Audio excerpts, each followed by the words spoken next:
Imagine you got a message on LinkedIn.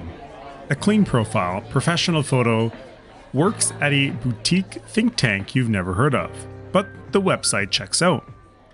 They're looking for a foreign policy analyst, or maybe a defense contractor for a research project. The pay is good, suspiciously good. They want you to write a short report, just a sample, nothing sensitive.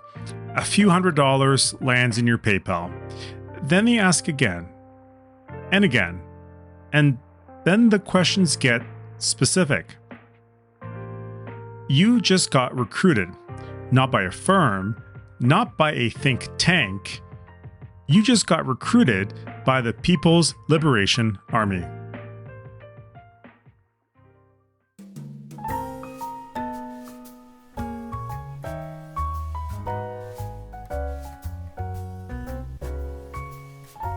Welcome back to Darnley's Cyber Cafe, where your digital exhaust stops here. I'm Darnley, and today we are going somewhere I have been wanting to take you for a long time. The intersection of espionage, professional networking, and the question most people have never thought to ask themselves. Is my LinkedIn and professional profile a target? The answer, as of a joint intelligence bulletin issued in June of 2026 by the Five Eyes Alliance, the US, UK, Canada, Australia, and New Zealand, is quite possibly yes. So settle in, grab your cup of coffee. This one is going to be a doozy, regardless of whether you hold a security clearance, work in technology, or just have the word government anywhere in your professional history.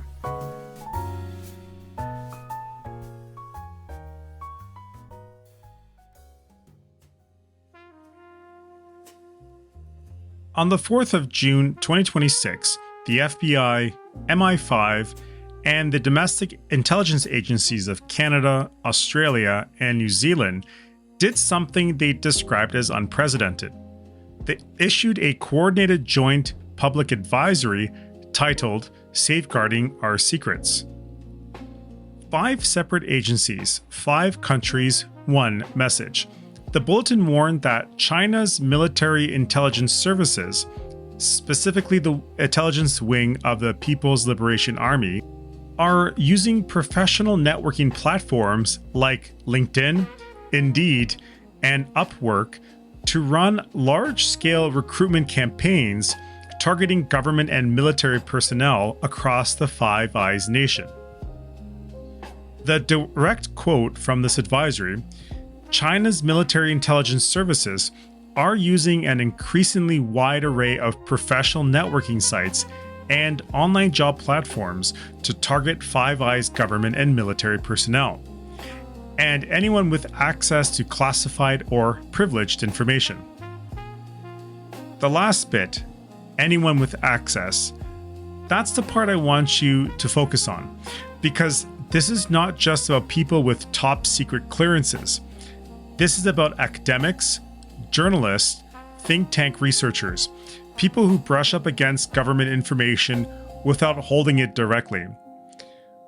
I'll get into exactly who they are going after in a moment, but first, let's understand the mechanics. How does this actually work?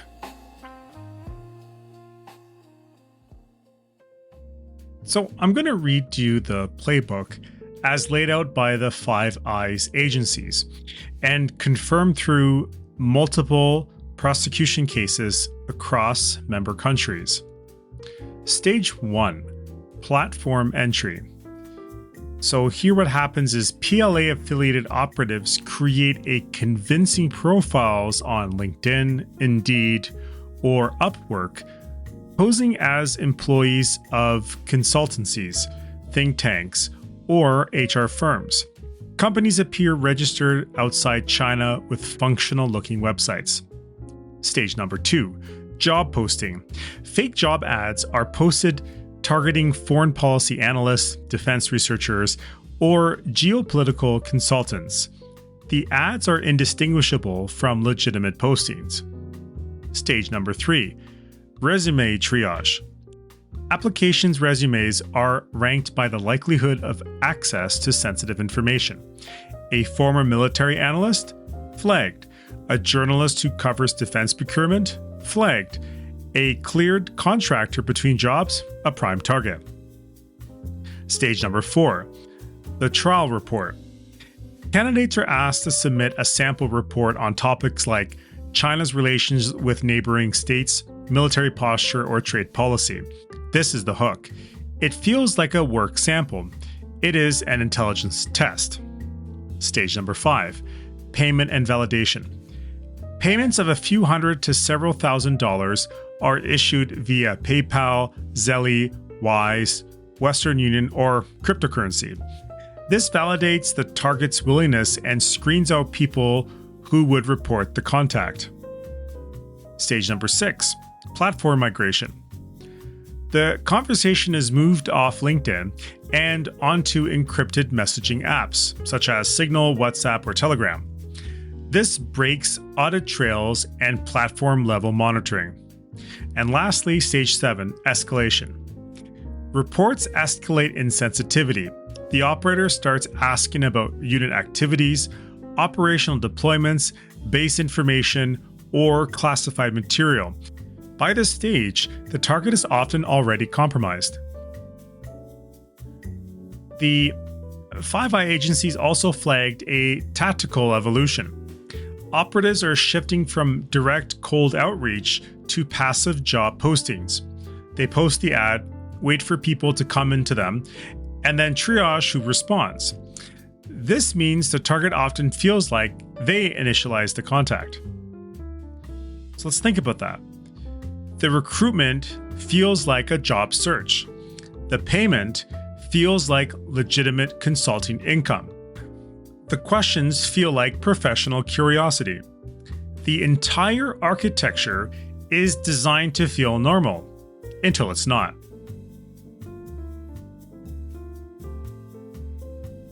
So next we're going to get into who's being targeted, primary and secondary target profiles. So the advisory breaks down target categories clearly. Let me run through them. So primary targets, high value access.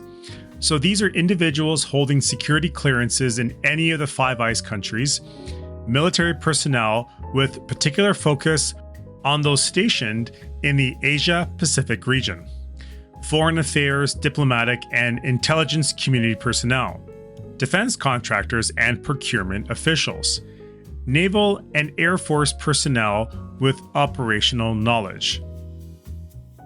So I hope you see why you don't see all of my specific credentials that could be found on my LinkedIn. Secondary targets, peripheral access.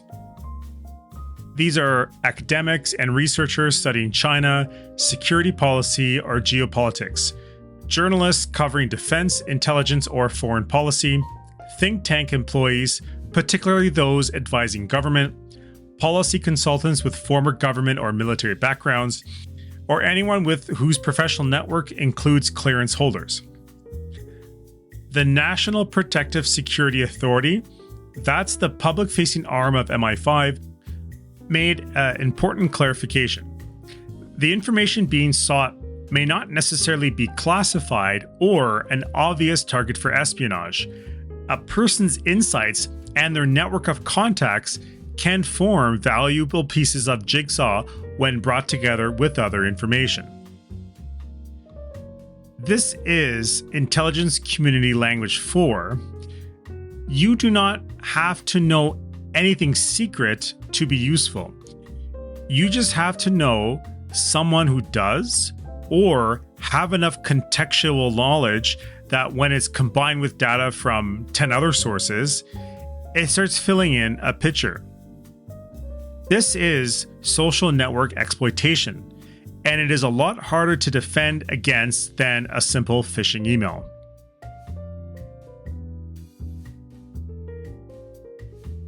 So let's follow the money trail, the payment mechanics and prosecution consequences.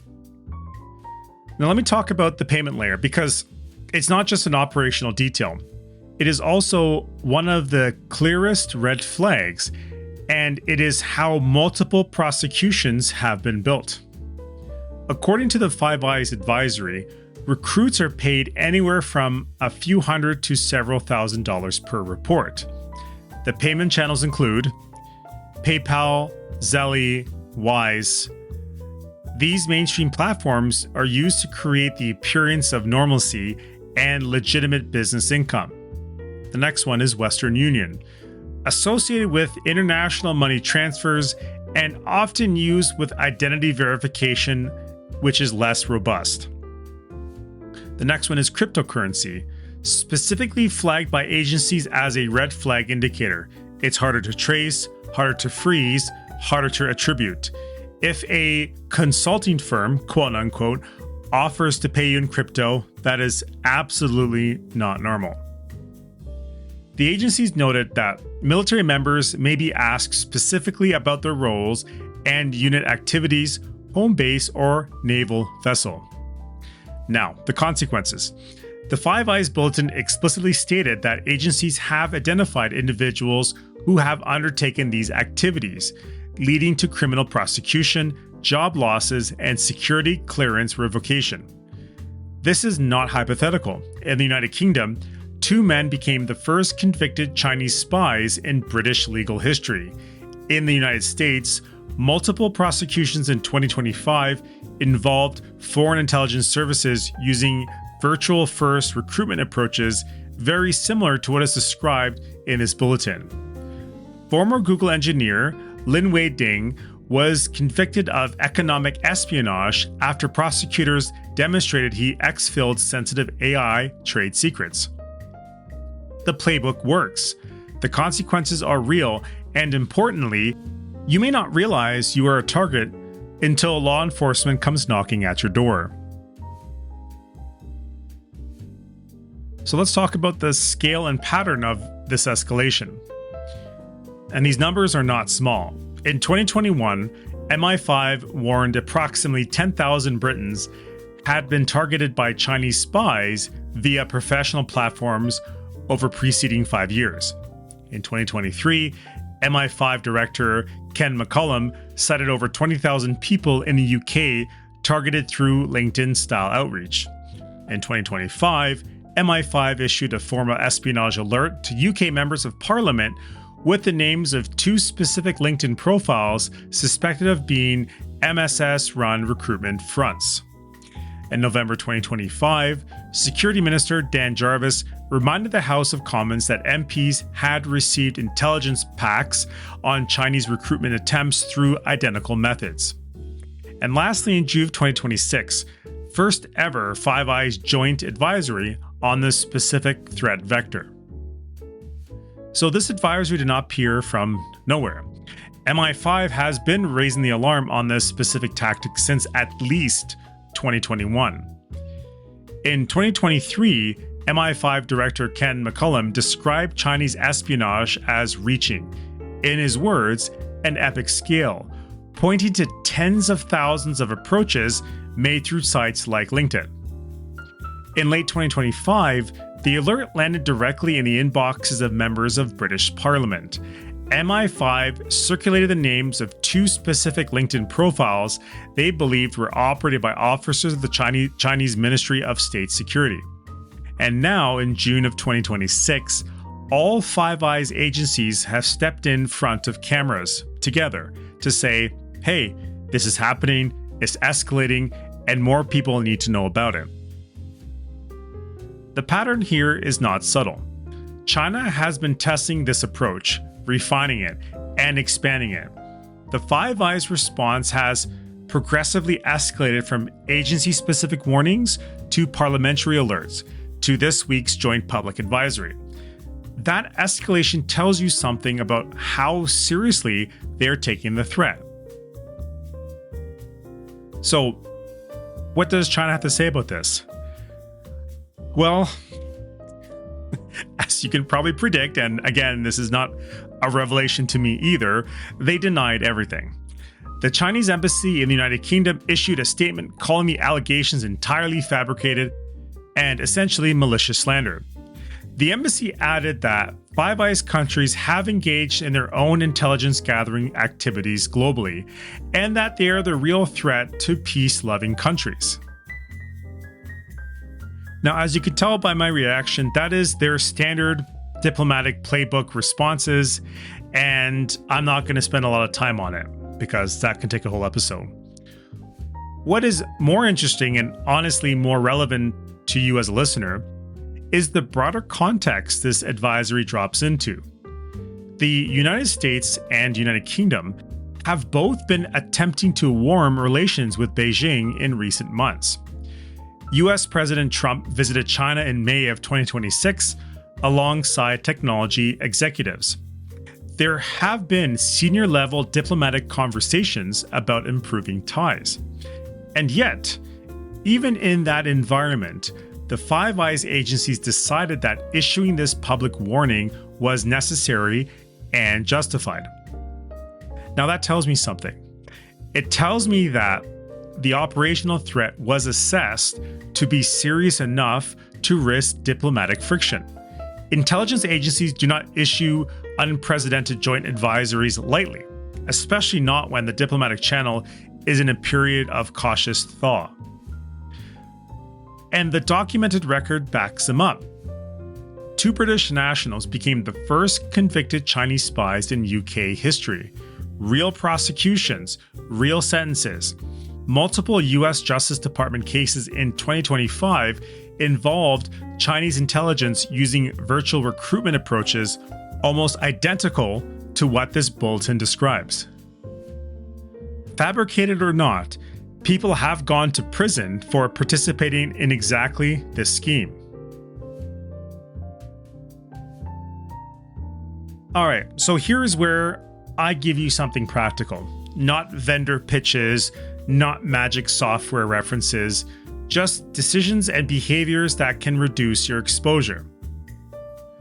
Let's talk about some red flags. Red flag number 1. Unsolicited job offer from a firm you cannot independently verify. Why this matters? Because front companies are designed to look legitimate. Always search independently, not via links provided by that contact. I have personally been introduced through LinkedIn of these red flag companies. Red flag number 2, paying for a trial report on geopolitical or defense topics. Now, why this matters? Legitimate employers do not pay strangers to write reports about Chinese military posture or foreign policy analysis as a work sample. Red flag number 3, request to move the communication off platform to Signal or Telegram. This is a deliberate counter-surveillance move. No legitimate recruiter needs you off LinkedIn before a first call. Red flag number 4, payment offered in cryptocurrency. Explicitly flagged by the Five Eyes as a red flag. Real consulting firms pay by bank transfer or by digital check. Red flag number 5, questions escalating towards unit deployments, base locations, or personnel. This is literally intelligence extraction phase. If you are here, you are already deep in the cycle and it's time to get out. And lastly, the last red flag number 6, offer seems financially disproportionate to the scope of work. Exorbitant fees or vague research are a lure, not a market rate. So here are some operational practices to adopt now. Number 1, lock down your professional profile. Review your LinkedIn privacy settings. Limit who can see your connections. Make your full employment history visible only to first-degree connections. You do not owe strangers a detailed map of your professional access. Number 2, verify independently before engaging. If a recruiter contacts you and the company sounds credible, search the domain registration. Look up the company on official registries and call them via a number you found yourself, not the one they gave you. Number 3, report unsolicited contact that feels off. In Canada, report to CSIS or the RCMP. In the United States, report to the FBI at tips.fbi.gov. In the UK, to MI5's public reporting line. In Australia, the ASO. And if you hold a clearance, report it immediately to your security officer. Number 4, never treat a payment as validation. Receiving money does not make the engagement legitimate. It makes you a confirmed, compensated intelligence asset. Keep this in mind. The payment is a hook, not a proof of legitimacy. Number 5, protect your network, not just your information. If you hold a clearance, remember, your contact list alone is intelligence-grade material. Chinese intelligence does not only want what you know, they want who you know. And number 6, brief your family. Family members of military or government personnel are sometimes approached as indirect vectors. Make sure the people closest to you know what a suspicious approach looks like. And lastly here, I kind of want to hit this home. No vendor will save you from this. This threat is social engineering, not malware. No firewall blocks a LinkedIn message. No endpoint detection tool catches a recruiter offering you money. The defense is human awareness, skepticism, and reporting culture. If it feels too good to be true and the questions get specific, it is too good to be true.